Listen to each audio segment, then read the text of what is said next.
Installation is here.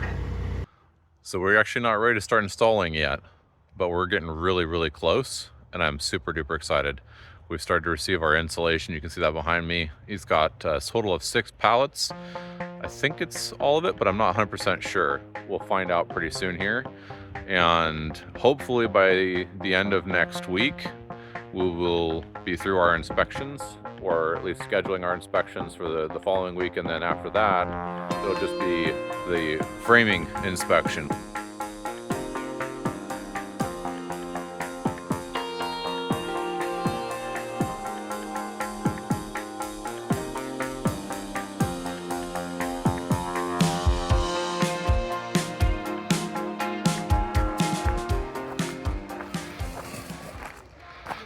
One big garbage bag and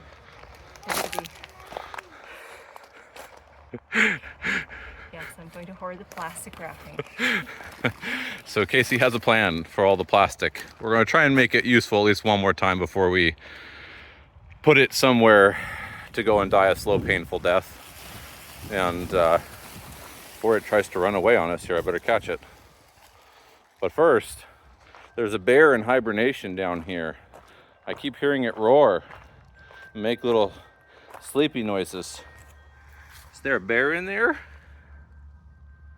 So quiet. It's a very quiet bear.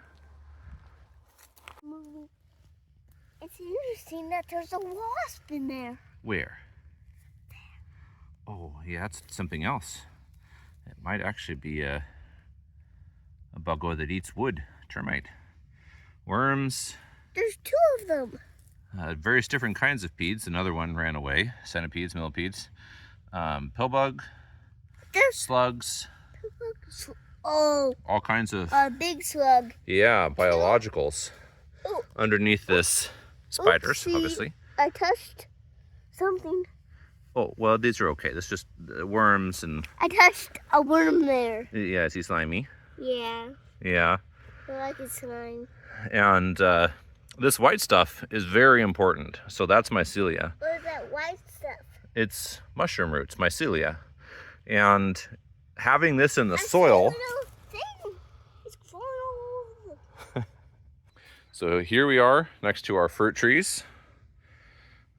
And we're looking at some growth already showing up on at least this particular one. This is, I think, an apple. And you can see the leaves popping out there. And it's not even February, like 3rd yet. I think it's February 3rd today. And, you know, so we've got really healthy biology in this soil. I know the I found a new thing. Cute thing right there. All sorts of interesting growths. Look at that. And all sorts of creatures here. And that mycelium is really important. And what that tells me is that what we did here has been successful. You know, we planted in just a 4 or 5 inch thick layer, maybe 6 in some places, of this chip. This is bark chip, leaves, sticks, small logs, all chipped into small pieces. It's very spongy, very soft, and it is a water sink, which was important because this was all scraped and was largely a fine clay. And so getting this added in is really going to help in the long term. We're going to have to refresh it probably this year because it is getting a little bare in some spots. You can see the moles have been active, and then over there you can see the bare soil on the ground. There's a shell and there's a slug, and also I found that millipede's crying. You should go get your brother and show him.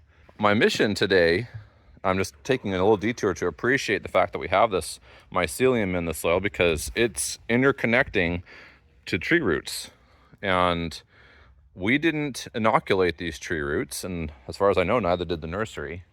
Oh, we are overflowing up here.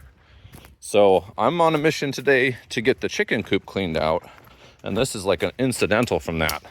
So obviously need somewhere to put all of the mulch we get from the chickens.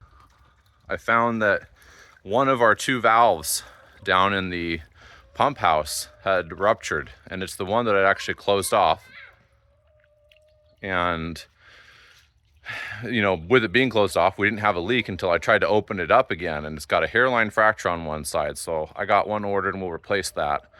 But when we had to string this long hose from a different run that doesn't come up here normally in order to get the chickens some water, because they did run out. It takes a couple of weeks, if not a month. And we've actually found they drink more water in the cold and in the heat of summer than they do in the general fall and spring, which is, I guess, to be expected because they're eating more to keep warm. I think they have that same function of keeping warm by food as ruminants do. So we've just gotten started, and they are loving the fact that we've uncovered all the little bits in there. Let's see if I can get you a little closer. Still got a long ways to go. So far, I've only taken out one wheelbarrow full, and it will be enough to do at least a couple of trees. I'm gonna get a couple more inches on these, probably adding 3 or 4 inches. I don't want to add more than that. I don't want to cover up the graft joint, and that would potentially promote the scion wood to root. And obviously you've got your rootstock for a reason. You don't want the scion wood rooting because in some way it is less desirable than the rootstock. The rootstock could be better suited for the conditions of the soil here.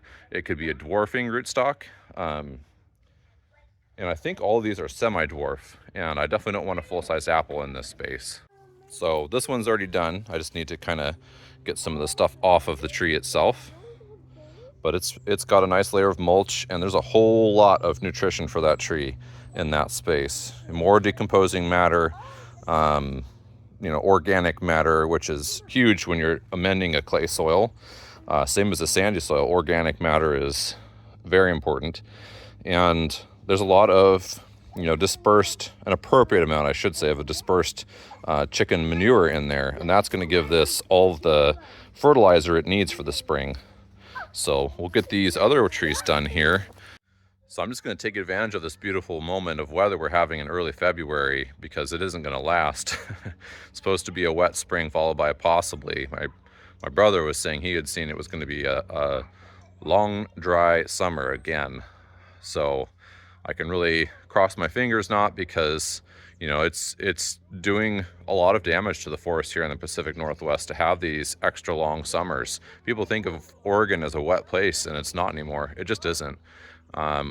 We have not got, on average, the rainfall in the winter that we used to get. This last year we did catch up, but at the same time, the trees that we have here are used to rain into July, maybe a rain shower somewhere in August or 2 even, and rain recovery in September, and we've seen deficits all the way to May. There's always one in every flock, sometimes 2.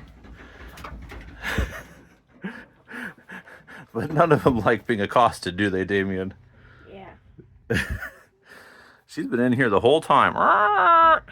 Very curious about what's going on here. Looks like there's one more egg in there for you to get, Damien. You see it in there? I can't. Yeah, it's back in the bins, second row to the left. There you go. You want to get that and take it out? Oh, go wash your hands first, Dingle. Remember, you've been touching all sorts of things. Go wash your hands and come back out and find me, and we'll do something else fun. All done in here. These girls are happy. And they've got a little bit in the nest boxes, a little bit here. I've got to redesign this whole thing. And it's been, for the space it is, for this teeny tiny space, it's been about as good as it could be, I think. But this next year, I'd like to get a mobile coop until we find a permanent spot for the ladies.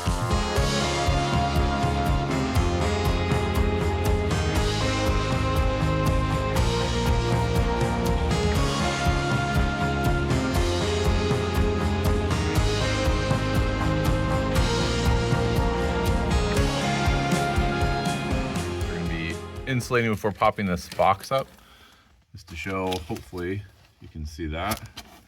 This is, in point of fact, backed paper. Get a little more light on this side maybe. So it's got paper on it. This is an R30. Just cut it off of that R30 right there. That's what we're using for the floor. You can see that you got that chunk missing. And on the other side, I have R21 that's backed into there as tight as I can get it to an insulating foam board of this polystyrene that I'm using also on the box. So best I can do, this should be 2 code. We're gonna be putting this box up and into position and getting it hangered, and it fully seals off that little space there between those 2 joist beams. So time to get it closed up, but wanted to have some video proof that I'm insulating here. All right, so downstairs shower base is ready to go in. I don't know why I thought I was going to be able to have those parts on the front end and the back at the same time, and then be able to get this to go in with anything here at all. But I can't, so I took them off for now. You can see the nails just waiting to be put back in there. And I put down a big fat 1/2 inch bead all over the place here with some Lexel. They said trowel a 1/2 inch of adhesive, but this is what we're going to go with. And 3 in partial bottles is what it took to get me that. So let's get this set into place here. This is my new favorite thing after those last 2 showers in those mud beds. Oh man, just perfect. No noise. It's just gonna set. As long as I don't, you know, other than right now, get in here and mess with it for, you know, a week or so, the Lexel is gonna do its job. I think it's gonna be an excellent adhesion and a really nice shower base. So I just gotta let it sit and think about its life choices. Definitely though, with the Lexel, you know, they very clearly states you need to give it time. So give it time to completely cure before you put it under any kind of stress at all. And it is a sealant, not an adhesive. I'm using it in this case as basically an elastic attachment. I think it's going to do just fine. So with this shower, things are making a little more sense in the morning, and I caught a thing that I would have had to have caught in order to continue with the installation of the walls of the shower. I put door blocking on the back of the shower. I don't know why. I thought it was in the picture and it was showing the front from a front angle. So, you know, you look from this angle and it shows this, and I thought it was showing for the back wall, and it was just showing what you would see from the whole front. So these are up here, showing that they protrude outwards from this wall, and I was like, oh, so there's some in the back wall too? So they're gone. I took those out, and we've got a screw in, and I've got these pan heads. They have that nice low profile, and they're basically mounted right up underneath there. And the way this system is going to work is the walls on all these sides are going to come down over, and you won't see those. And then that lip right there that comes out and forwards is, you know, kind of going to help you seal it. And if this were a tiled wall, which you can do, then the drywall comes down and butts this top, and then you have your tile come down past that, and you've got a caulk line if you do that. I believe maybe this one actually says you don't have to, but I probably would find something to put up underneath there at least. But we're ready now. This is sat for some time. The fumes are still quite nice, making me happy in the morning here. And we have a couple more things to do before we can install this. So in starting to install this back shower wall, I discovered that I have a slight problem. And that is that apparently when I went to install this wall here, the side wall of the shower, I leaned it such that it matched the slope of one of the boards, which was not installed plumb, on the wall that it intersects here. And that's going to create a bit of a pickle for me on this back wall, very possibly. I'm gonna install the back piece, the panel on the back, and then we will see how bad it is. I don't 100% know. So I have my gasket strips up. This is sill plate material that was extra from a project, but I think I need it on the upstairs too, and I won't have enough for that, so I'll have to get some more. This is 2x4 width, and it didn't need to be by any means because we're on the narrow side of the 2x4s, but there you go. Essentially, they want an H on the back and on the sides as well. And then they're gonna have, you know, a little bit of adhesive, at least on this piece on the back. I haven't looked ahead to see on the sidewalls yet. And on the outer two sides on the flange, as well as on the bottom. And I guess that's kind of the name of the game for installing this back wall. So we're gonna get that adhesive on, and then on it goes, and we'll get it set. I did already put a foam closure strip, and that came with the walls. This gasket did not. There was no gasket with, and I gather looking at the instructions that that is intentional. Don't know why such a cheap material would not just be included with if it's a required part of the installation, but okay.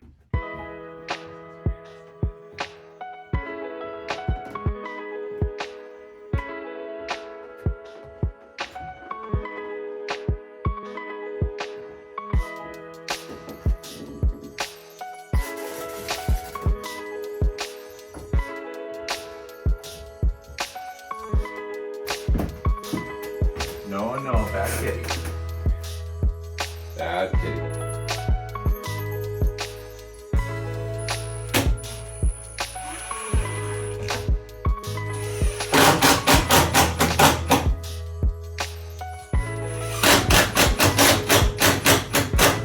I'm just looking for a little push out here on the top. It tells me that my material that I put as a sealant and an adhesive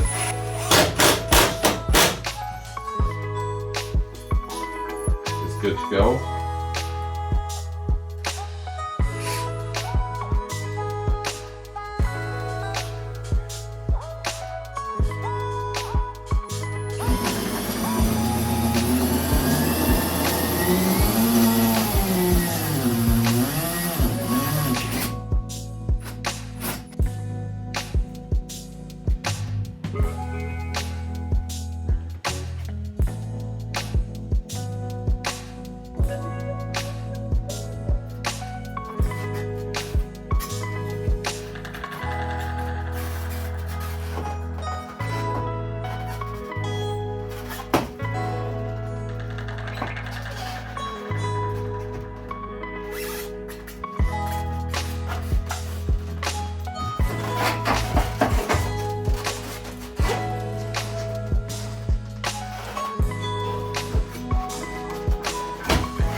Thanks for watching.